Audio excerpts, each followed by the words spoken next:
시작하는 동안 흔드는 걸로. 네,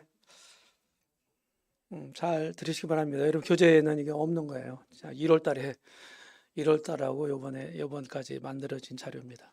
음. 복음서와 사도행전이 전하는 복음을 한번 고찰해 보겠습니다. 세상의 구주 예수님이 전한 복음, 대표적인 이제 맨투맨 전도죠. 개인 전도. 요한복음 3장과 4장에 나와 있어요. 요거를 제가 이제 분석을 이제 해봤습니다. 성경 본문이 이렇게 있죠. 그런데 니고데모라고 하는 사람하고 사마리아인, 이분들은 이제 출신이 다르잖아요. 니고데모는 유대인이고 사마리아인은 말 그대로 사마리아 사람입니다. 사마리아가 어딘지 아시죠? 그 지역이죠. 예루살렘 아래쪽을 유대라고 그럽니다. 그리고 저 위쪽 갈릴리 호수 있는 쪽을 갈릴리라고 그래요. 그 중간에 이제 샌드위치처럼 있는 데가 이제 사마리아 지역이에요.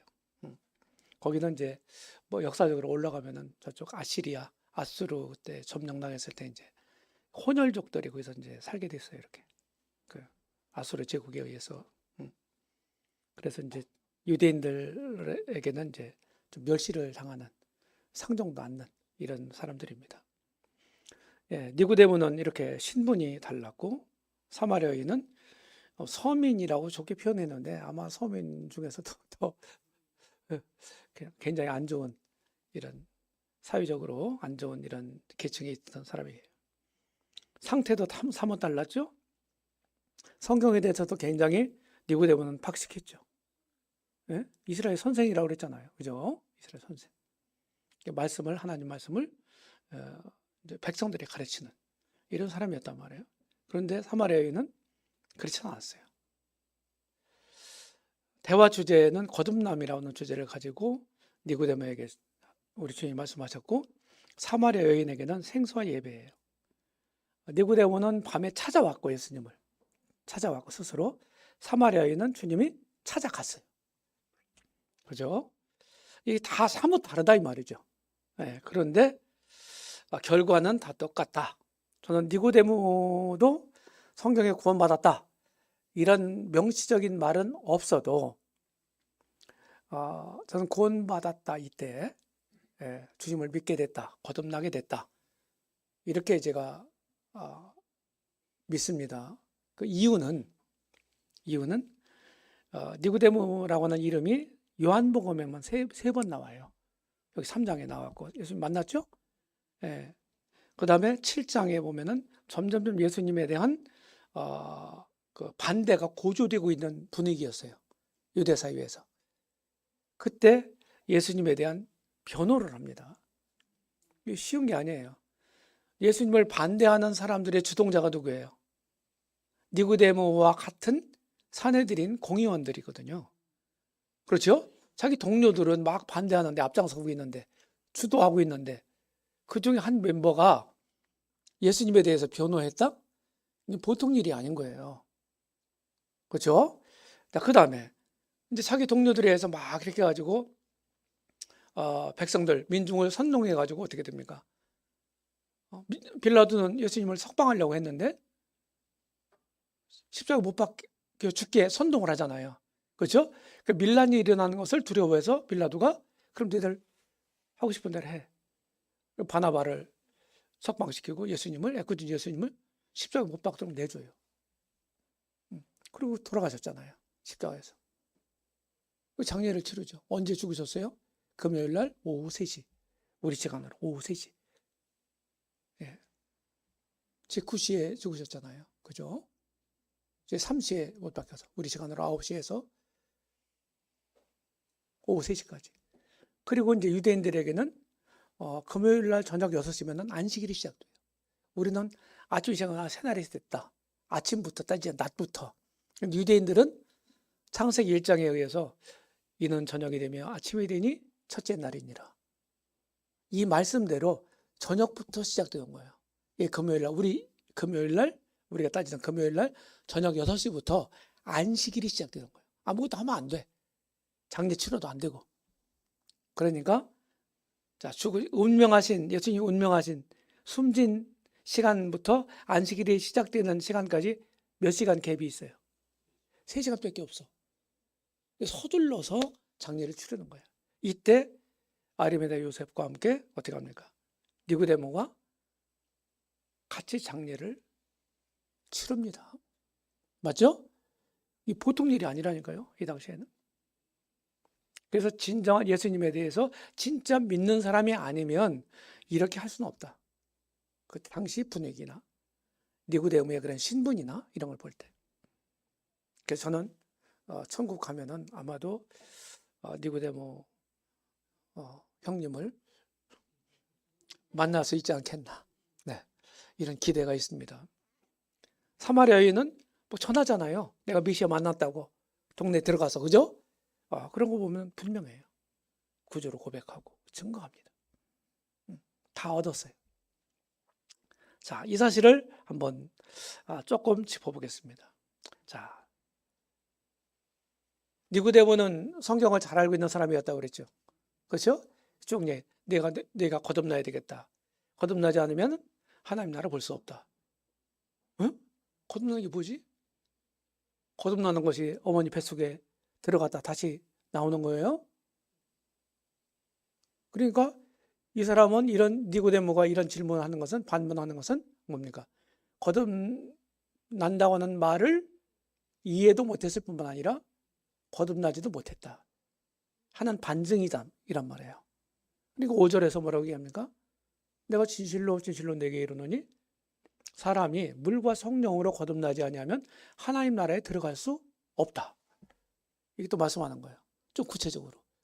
거듭나지 않으면 하나님 나라를 볼 수 없다 그랬는 3절에서는, 5절에서는 물과 성령으로 거듭나지 않으면, 거듭나는 방법에 대해서 얘기하고 있는 거예요.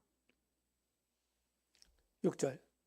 내가 내게 거듭나야 하겠다는 말을 기여기지 말라. 이상하게 여기지 마라.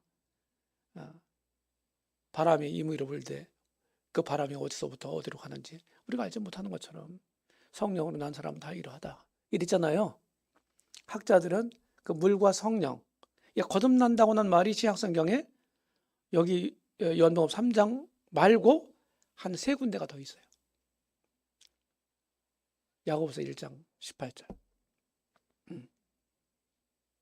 진리의 말씀 우리를 낳으셨다 하는 표현이에요. 하나님께서 진리의 말씀 우리를 낳으셨다. 그 다음에 디도서 3장에 보면 중생의 씻음과 이런 표현이 나와요.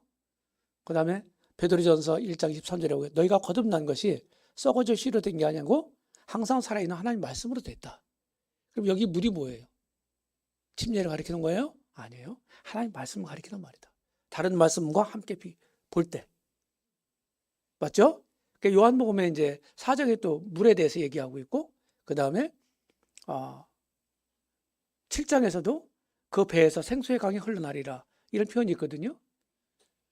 요한복음에서 물에 대한 표현은 정제된 상태, 정적인 상태의 물은 말씀을 가리키는 거고, 동적인 상태의 물을 의미하는 것은 성령을 가리키는 말이다. 그렇게 분별합니다. 자, 여기서 구약 성경을 잘 알고 있었잖아요. 니고데모가. 14절에 뭐라고 얘기해요? 모세가 광야에서 뱀을 든 것 같이 인자도 덜려야 하리니 이랬거든요. 어디에 있어요 이 말이? 민수기 여기 21장에 있어요.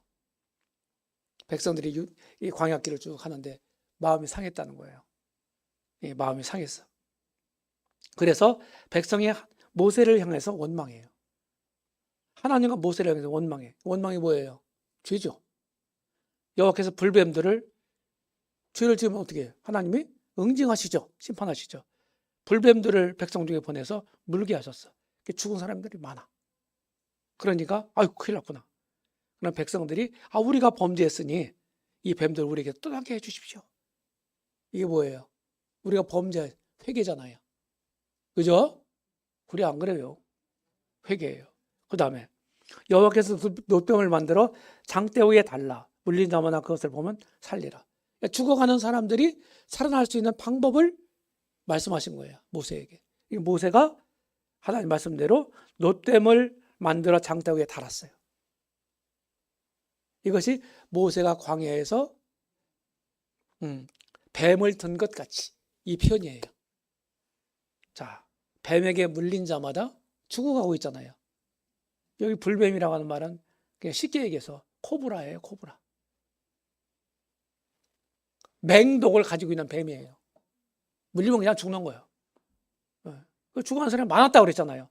지금 물려가지고 계속 막 물고 있으니까 사람들을 죽어가고 있잖아요. 그러니까 서둘러서 그걸 만들었고 장대에 달았어요. 하나님 말씀대로. 뱀에게 물린 자마다 놋뱀을 쳐다본 즉 살리라 그랬잖아요. 쳐다봤어. 죽어가는 백성들이, 뱀에게 물린 사람들이 할 일이 뭐예요? 장대에 달린 놋뱀을 쳐다보는 거예요. 돈 들어, 노력이 들어. 없지. 그런데 여기 뭐예요? 7번. 제가 넘버링을 했어요. 모두 살더라 했어요. 이게 구원의 아름다운 그림이에요. 복음의 아름다운 모형이에요. 모형이라고 그래요, 모형. 타이폴로지.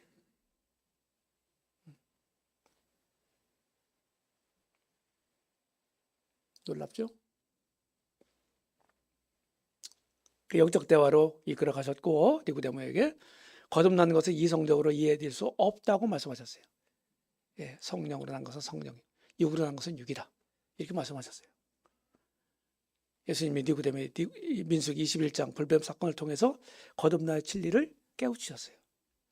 예, 이는 그를 믿는 자마다.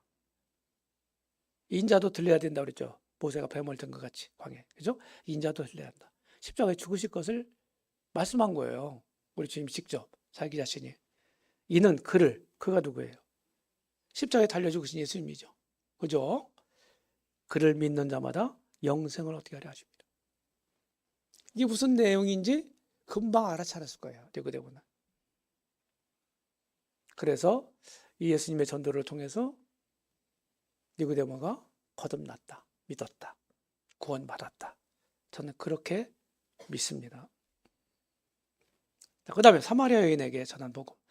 연무 4장. 이 사마리아에 있는 수가라는 동네에 우리 주님이 이제 갈릴리로 가시고자 하는데 대부분 유대인들은 사마리아인들하고 상종을 안 하니까 이렇게 외둘러 갔어요.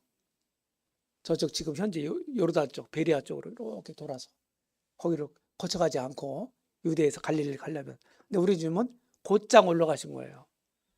네, 곧장 올라가서 주님이 다 뜻이 있으셨죠. 이 사마리아 여인, 죄 많은 그 여인. 사회에서도 그렇게 천대받고 무시당하는 이런 참 어려운 이런 여인 한 사람을 위해서 주님이 사마리아로 통과해서 가신 거예요. 정통 유대인들이 하지 않는 일을 하신 거예요. 이렇게 하면서 이 여인을 이제 우물가에서 만납니다. 물을 길러 왔어요.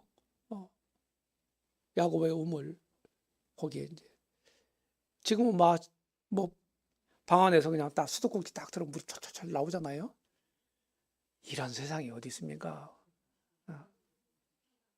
동네 공동 우물에서 두레박으로 물 길고 한 거 아시는 분들 계시죠? 다 그렇게 살았어요. 예전에는. 그런 거하고 비슷해요. 지금 2000년 전 얘기라니까, 얘기가. 거기는 물도 귀한 데잖아요. 이스라엘 쪽이. 이렇게 하면서 그 물부터 시작을 해서 생수로 이렇게 쭉 연결하면서 내가 곧 생수다. 내가 주는 물을 마시는 자는 영원히 목마르지 않을 거다. 이렇게 말씀하셨잖아요. 이러면서 깨우치신 거예요. 여기 내 남편이 없다. 가서 내 남편을 불러오라. 오직 뭐냐? 예? 엉뚱한 대화가 문맥이 안 맞아. 근데 가서 내 남편 불러오라? 이렇게 얘기를 했어. 그런데 이게 사마리아 여인의 아픈 아킬레스건이야. 그죠? 딱 집어가지고 얘기한 거예요. 이게 뭐예요? 내 남편이 없다는 말이, 남편이 6이 있었는데 없습니다 지금. 그 말이 맞다. 그러니까 이거는 뭡니까? 여러 명의 남편을 뒀었다는 얘기는 무슨 얘기예요? 뭐 버림을 당할 수도 있었지만은 상당히 우리는 일반적으로 이야기를 부도덕한 여인이었다. 이렇게 일반적으로 이해를 합니다. 그렇죠? 그렇게 하면서 그 죄를 콕 집어서 알려준 거죠. 전도할 때는 죄를 어떻게 합니까? 말하지 않고서는 얘기할 수 없어요. 근데 개인 전도는요, 개인 전도는 1대1로 하는 거잖아요. 전도자, 구도자가 있잖아요. 그 구도자 면전에 당신 죄인이야. 이 얘기를 해야 되잖아요. 진짜 지혜롭게 잘 하셔야 돼요. 잘못하면 뺨 맞아요. 맞죠? 그래서 인격적으로 존중해주면서 나중에 얘기하겠지만 그렇게 해야 됩니다. 구도자 무시하면 안 돼요. 그래서 표현도 현명하게 하셔야 돼요. 그래서 내가 행한 모든 일을 내게 말한 사람을 와서 보라. 동네 막 뛰어들어가가지고 이는 그리스도가 아니냐. 예수님을 한 유대 청년으로, 유대 청년을 선지자로, 선지자를 그리스도로 인식하게 됐어요. 그래서 바뀌어갔어. 사장을 보면, 내용을 보면. 궁극적으로 뭐예요? 예수님 소개하는 거잖아요. 예수님이 어떤 분이신 것을 알려주는 거잖아요. 이게 전도잖아요. 맞죠? 이렇게 해서 전도하는 사람이 되게 만들었잖아요. 놀랍죠. 이렇게 해서 사실은 예수님은 자신이 누군지를 알려주셨습니다. 그래서 한 불쌍한 가련한 여인을 구원하셨어요. 이게 예수님이 전하신 개인 전도입니다. 개인 전도. 저는 두 영혼을 다 얻었다고 보는 거예요. 대표적으로 성경에 이제 개인 전도 맨투맨으로 이렇게 전도한 내용이 요한복음에 이 두 군데만 나오는 것 같아요.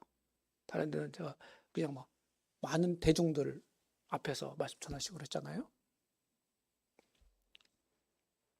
자, 계속 갑니다.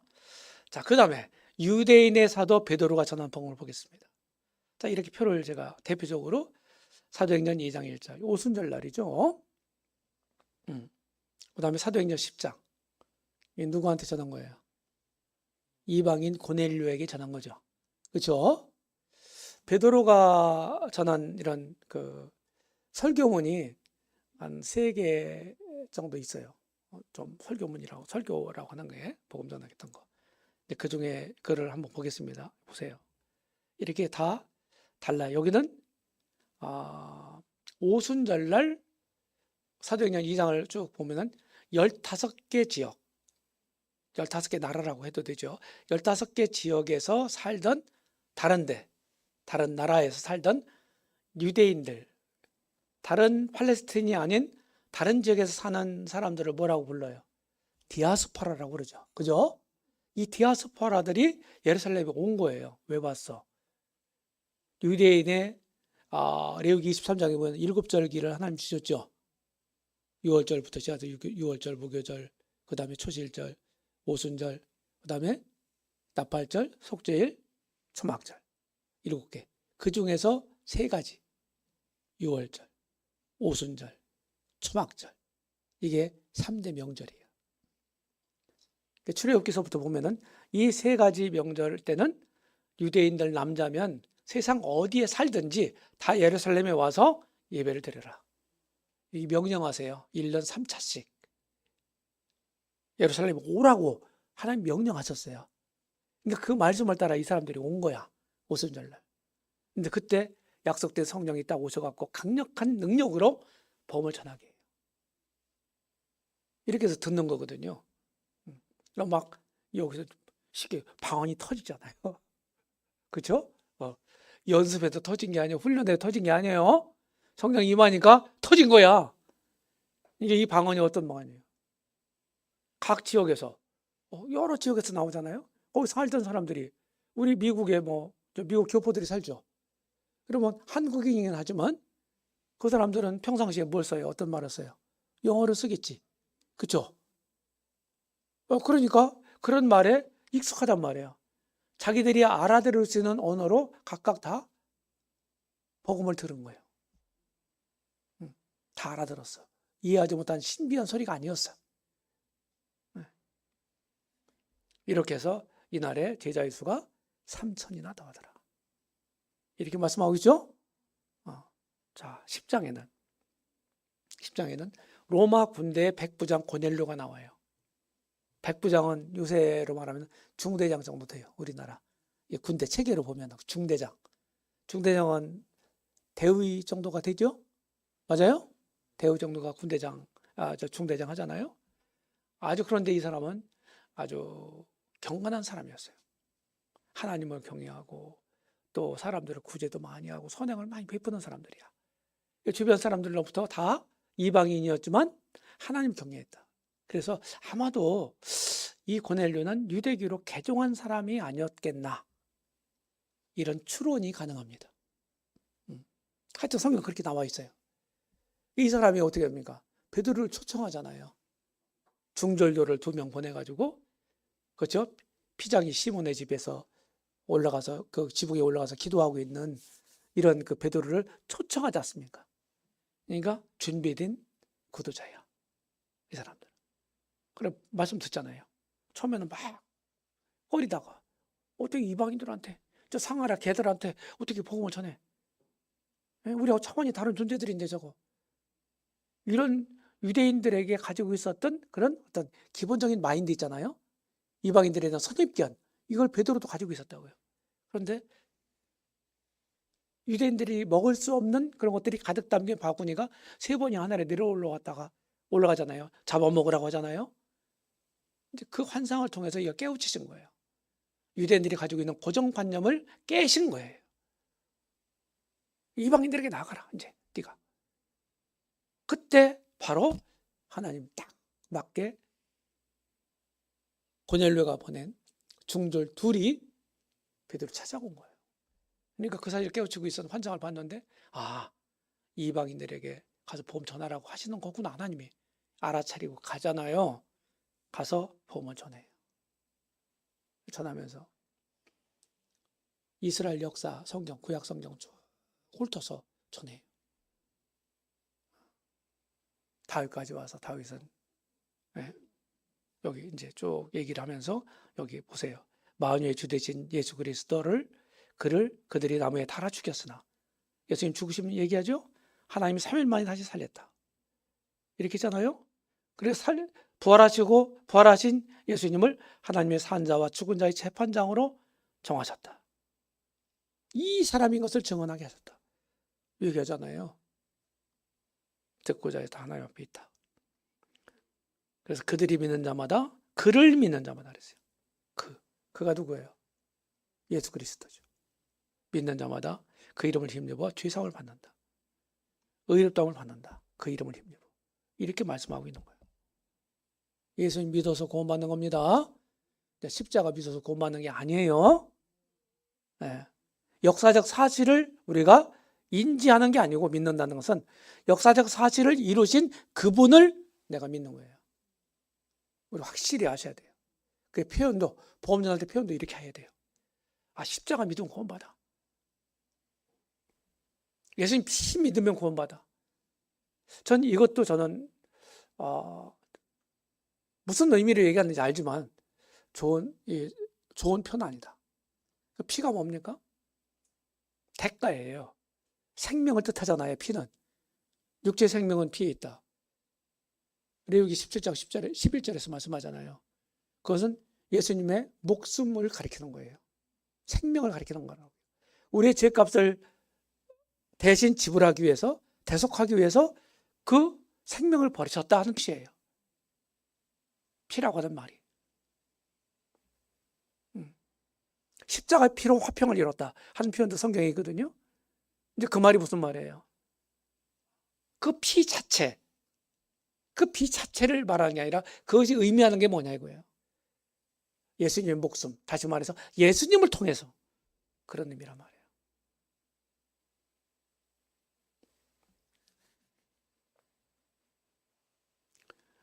이렇게 해서 이방인인 고넬료에게 복음을 전합니다. 자, 자세히 보겠습니다. 자, 사도행전 2장에 보면은 여기 하나님께 나사렛 예수, 예수님 소개하죠. 나사렛 예수. 예수란 말이 유대 사회에서는 흔한 이름이었어요. 옛날에 우리 저 딸이 태어나면은 순자, 영희 뭐 이렇게 졌잖아요. 이름 순자. 그죠? 많았어 그런 이름이. 지금은 좀 많이 달라지긴 했는데 이름 짓는 게. 그 예수란 이름은 유대 사회에서 흔한 이름이었다. 그러니까 이걸 이제 히브리어 유대인들 이름 말로 바꾸면 여호수아라는 말이야. 여호수아. 이게 헬라어로 예수란 뜻이에요. 그 나사렛 예수 콕 집어서 얘기하는 거예요. 나사렛 예수. 그렇죠? 예수라고 하면은 한두 명이 아니잖아요. 이렇게 하면서 하나님께서 그를 너희가 법 없는 자들의 손을 빌어 못 박아 죽였지만은 하나님께서 그를 사망의 고통에서 풀어 살리셨다. 이 예수를 하나님이 살리셨다. 우리가 다 이 일의 증인이다. 이렇게 얘기하면서 그런즉 2장 36절 이스라엘 온 집은 확실히 알지니 너희가 십자가에 못 박은, 여기는 부활까지 얘기했죠. 십자가에 못 박은 이 예수를 하나님이 주와 그리스도가 되게 하셨다. 주와 그리스도가 되게 하셨다. 주, 왕이 되게 하셨다. 그리고 그리스도, 메시아죠. 메시아는 구원자잖아요. 이렇게 전한 겁니다. 그래서 베드로는 십자가에 죽으시고 부활하신 예수님을 증거했어요. 성경에 보게 되면은 예수님의 죽으심만 전한 게 아니에요. 오히려 그 구절을 보면은 죽으셨다고 하는 표현보다는 부활했다는 표현이 더 많은 구절을 할애하고 있어요. 그래서 이런 것들을 발견하고 나서 어떤 사람들은 막 부활복음이다 이렇게 또 막 전하는 분들이 있어요. 저기 뭐 춘천이가 거기서부터 시작했던 얘기했다, 어떤 목사님이 얘기했다는데 저는 그런 얘기만 듣고 사이트에 들어가서 찾아보지도 않고 그 뭐 설교 동영상도 안 들어보고 알아보려고도 하지 않아요. 저는 이런 거 그냥 별로 관심이 없어요. 그럴 사이에 저는 성경을 한 자리라도 더 보겠다 이런 주의예요. 근데 거기 사는 일꾼 형제님이 가봤대요. 저한테 얘기해 주더라고요. 그들이 말하는 그게 우리가 얘기하는 성경에서 말하고 있는 부활에 대한 강조만을 얘기하는 거냐? 그렇지 않다는 거예요. 문제가 있다고 얘기하더라고요. 저 더 몰라요. 연구를 안 해봐서 그거 하고 싶지도 않아요. 성경에는 그렇게 말하고 있다는 거예요. 자, 그러면은 우리가 전도를 할 때 실제로 얘기 나온 김에 전도를 할 때 그 십자가에서 죽으신 것만 예수님이 전할 수 있죠. 부활을 언급하지 않고 예수님 죽으심만을 얘기할 수 있죠. 그러면 그 복음을 들은 구도자가 제대로 믿었다면 구원을 못 받아요? 구원을 받아요? 못 받아요? 헷갈려요? 여기서 헷갈려야 돼. 받아요. 받을 수 있어요. 근데 그렇게 전하는 것이 맞다. 그렇게 전하는 것이 옳다. 그렇게 전해도 괜찮다. 제가 이런 표현을 쓰지 않습니다. 근데 그렇게 죽으심만 얘기해도 구원 받을 수 있어요. 성령의 역사로. 왜? 전도자가 예수님의 부활에 대해서 전해주지 않았다 할지라도 예수님은 실제로 부활하셨기 때문입니다. 제가 말하고자 하는 뜻을 파악하셨나요? 이게 중요한 거예요. 그런데 역으로 죽으심에 대해서는 이제 언급을 슬쩍 하고 부활에 대해서 얘기했어. 저는 이것이 더 좋다고 생각해요. 왜? 부활이라고 하는 건요, 죽음을 전제라고 하고 있는 낱말이기 때문에 그래요. 무슨 얘기인지 아시죠? 죽은 사람만이 다시 살아날 수 있잖아요. 그러니까 부활 한 가지만 얘기해도 그건 죽음을 전제로 하는 말이기 때문에 죽으셨다고 하는 의미가 내포되어 있다, 그 말에. 나중에 자세하게 말하겠습니다. 부활의 의미가 어떤 건지 복음적으로 굉장히 중요해요. 저도 그 전에 그렇게 전했어요. 십자가에 죽으신 거 막 전하고 그랬어요. 그랬더니 이거 보니까 뭐 또 빼먹었네? 이렇게 생각을 했거든요. 전하고 나서. 그런데 전할 때 전도자가 전할 때 이런 내용들을 다 인식하라고 그렇게 전해주도록 우리가 마인드를 갖고 그렇게 노력할 필요가 있다. 의지하고 확실하게 마인드를 가져야 된다. 전도자가. 이렇게 강조를 합니다. 제가 만든 자료에는 다 그렇게 구조로 되어 있어요. 여기저기서 제가 따온 거 아니라고 그랬죠? 성경을 통해서. 제가 전도를 이제 쭉 하니까 평소에 읽었던 말씀들, 복음적인 구절들이 새롭게 다가오더라고요. 새롭게 비춰져요. 그래서 뭐 전도하는 일에 막 이렇게 딱 포커스가 맞춰져서 계속 그렇게 막 하니까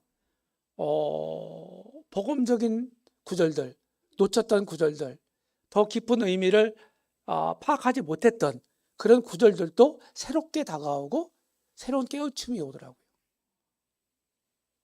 놀라우세요.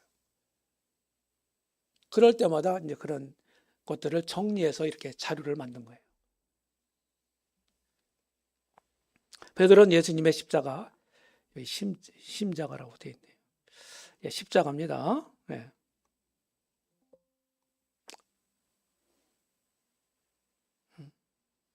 십자가.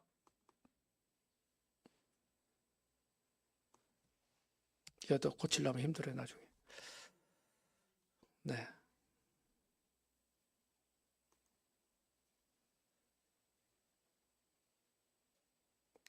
자, 그 다음에 사도행전 5장 보세요. 5장. 5장에도 베드로가 전하는 복음이 나오죠.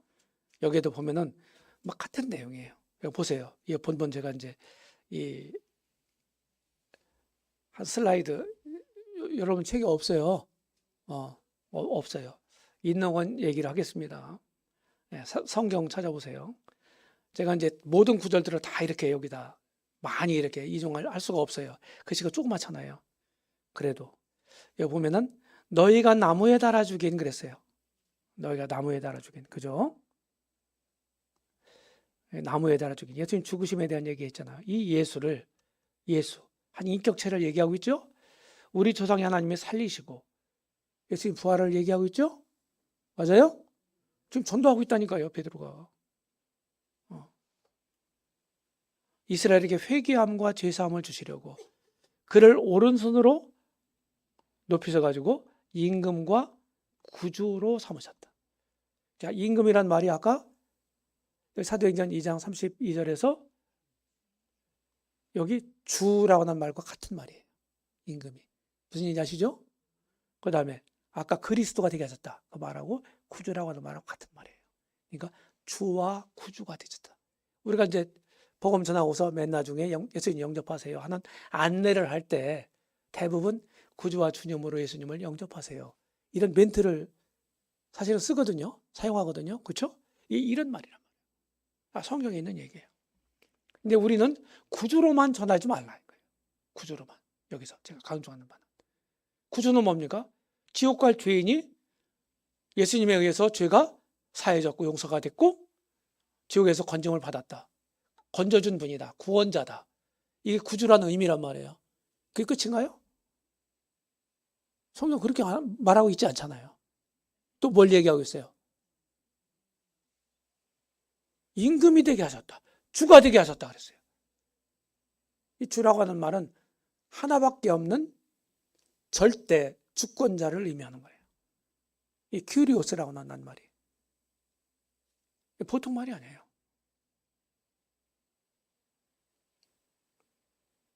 그러니까 회개라고 하는 말이 있잖아요. 회개란 말이 죄에서 하나님께로 전향하는 것을 의미하는 거예요. 믿음이라는 건 뭡니까? 나에게서 예수님에게로 전향하는 걸 말하는 거예요. 바꾸는 걸 말하는 거예요. 믿는 사람들의 주인이 누굽니까 이제? 이론적으로 다 알고 계시죠? 실제 삶 속에서는요? 누가 선택하고 누가 결정합니까? 매사에. 이게 문제거든요. 믿음이라는 게 뭐냐? 여러 말로 말할 수 있어요. 주인 바꾸는 거예요. 내 삶의 주인을 바꾸는 거예요. 믿음이라는 말을. 여러 말을 표현할 수 있는데 그 중에 하나가. 그래서 믿는 사람들은 예수님을 뭐라면 예수라고 부르지 않아요. 예수는 그냥 이름이에요, 단순히. 유대 사이에 흔해 빠진. 예수님은 뭐라고 불러요? 주인이라고 부르죠. 예수님을 내가 스스로 주인으로 삼았다고, 부른다고 하는 얘기는 그렇게 삼았다는 얘기잖아요. 예수님 주인이면 나는 뭐예요? 그분의 뭐예요? 응? 그렇죠. 나는 종이란 얘기거든요. 누가 억지로 그렇게 시켰어요? 아니면 내가 스스로 그렇게 했어요? 스스로 그렇게 예수님을 주님이라고 믿고 주님이라고 받아들이고 주님으로 받아들이고 주님이라고 부르면서도 예수님을 실제로 실제 삶 속에서는 주인으로 대접하지 않는다. 이게 우리의 문제일 수 있습니다. 무슨 얘기 아시죠? 왜 믿는다고 하는 사람이 침례도 받은 사람이 침례까지 받은 사람이 왜 삶의 변화가 없는가? 우리는 이렇게 고민하는 시대에 살고 있어요. 그래서 이런저런 얘기를 해요. 다 일리가 있어요, 다. 저는 복음 전하는 단계에서부터 우리가 부족하게 전했기 때문일 수도 있다. 오해하지 마세요. 예수님의 주되심에 대해서 강조했습니까? 아니요. 안 했어요. 그러니까 이게 막 그냥 미국에서부터 나왔거든요. 주제권 복음이다. 물론 거기에 표현상 약간 좀 너무 강력한 우리가 동의가 다 안 되는 그런 표현들이 있어요. 그런데 예수님이 복음 단계에서부터 예수님이 주되심을 성경은 전해줬다고 얘기하고 있거든요. 말하고 있거든요. 어떻게 얘기할 건데요? 좀 아까 제가 인용했죠. 로마서 10장 9절. 우리가 흔히 전도할 때 흔히 사용하는 구절 아닙니까? 10장 9절 로마서. 만일 내가 내 입으로 예수를 주로 시인하며 그를 죽은 자 가운데서 하나님께서 그를 죽은 자 가운데 살리신 것을 내 마음에 믿으면 구원을 받으리라. 이랬거든요. 복음 전할 때 빈번하게 사용하는 구절 아닙니까? 주님으로 시인해야 된다. 마음에 모셔야 시인하죠. 어떤 유명한 신학교 교수님이 이런 말을 했대요. 아주 그거 굉장히 유명해요. 저도 존경합니다. 그분은. 근데 거기서 공부한 형제가 저한테 직접 얘기해 줬어요. 강의할 때 그렇게 얘기하더라. 막 주제권 목이 막 한국에 들어와가지고 이제 막 이렇게 기독교계를 이렇게 시끄럽게 할 때. 그분이 뭐라고 하냐. 야, 주제권에 대한 거는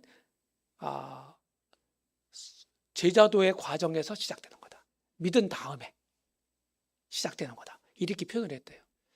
그 얘기를 듣고서 형제님 우리하고 다른 점이 이 점이더라고요. 난 그거 동의 못해. 그랬어요. 한마디로. 성경 보니까 그렇지 않아요. 복음 단계에서부터 예수님의 주되심을 얘기를 했어요. 복음적인 구절들이. 어떻게 설명할 건데요? 어떤 형제가 일꾼 형제예요. 일꾼 형제예요. 저보다 나이가 어린. 한번 이런 세미나를 이제 일꾼들 모임에서 하는데 또 질문을 하더라고요. 질문 시간이 있는데. 그래서 제가 그런 식으로 얘기를 해요. 그래서 로마서 10장 9절을 얘기하면서 어떻게 이 말을 어떻게 설명할 건데요? 제가 얘기를 해서 반문을 했어요. 말 못하죠. 자, 이해하십니까? 이해하세요? 얘기 김에 또 한마디 더 할게요. 어떤 형제님이 유명한 형제님이에요. 제가 본명은 언급하지 않겠습니다. 한 번은 저하고 이렇게 만나서요. 의문을 가졌던 것 같아요. 제가 열심히 전도할 때 막 소문이 막 퍼져가지고 막 김홍렬은 이제 막 주제권 복음 전한다 이렇게 이제 오해를 했던 것 같아요. 그래서 어떤 기회에 이제 만났어요. 만나가지고 형제님 좀 궁금한 게 있는데요. 그러세요? 뭐 얘기하십시오. 두 가지인가 세 가지를 질문하시더라고요. 그 제가 이제 답변을 했어요. 문제 있습니까? 없습니다. 일단락됐어요. 또 성경으로 설명합니다. 신학적으로 설명하지 않아요. 성경으로 설명합니다.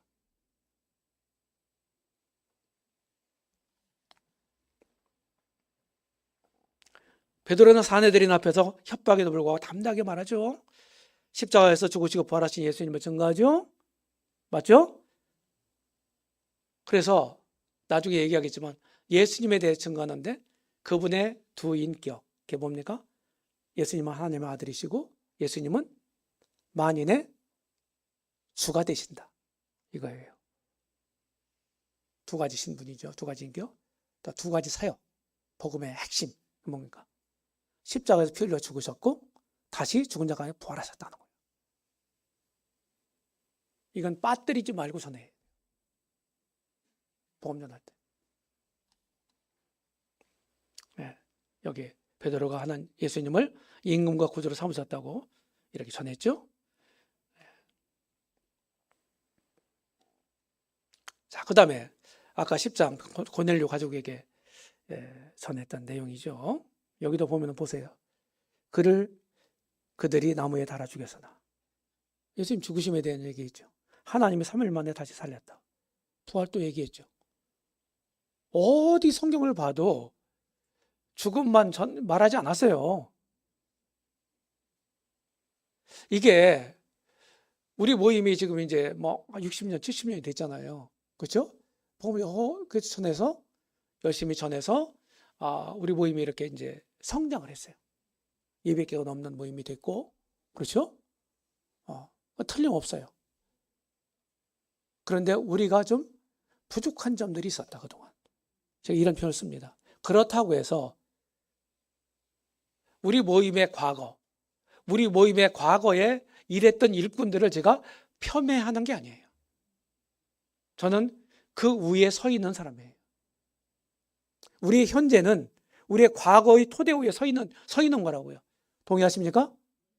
그러니까 우리 과거는요, 지금도 마찬가지인데 부족한 점이 있고요, 좋은 점도 있어요. 네. 그런 것들은 하나의 과거의 사실이기 때문에, 역사이기 때문에 사실로 그냥 존재하는 거예요.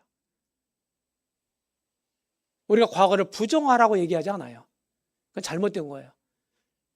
좋은 점, 잘한 점, 또 잘못된 점, 부족한 점, 이런 것들을 바르게 인식하고 거기로부터 배워라 하는 거지. 역사를 통해 배워야 된다는 거지. 부정하라고, 역사를 왜곡시키라고, 그건 잘못된 거예요. 우리의 해왔던 관행이 성경으로 비춰볼 때 부족이 있다면, 거기서 벗어났다고 한다면 어떻게 해요? 성경으로 돌아와야 되죠. 제가 매번 매 교시마다 위에 뭐라고 되어 있어요? 성경으로, 성경대로. 캐치프레이즈예요. 제가 시태에서도 아주 기가 따갑도록 얘기합니다. 영어로 말하면 back to the Bible, according to the Bible. 맞아. 이게 아주 건전한 신앙을 지키는 첩경이다. 이렇게 말씀을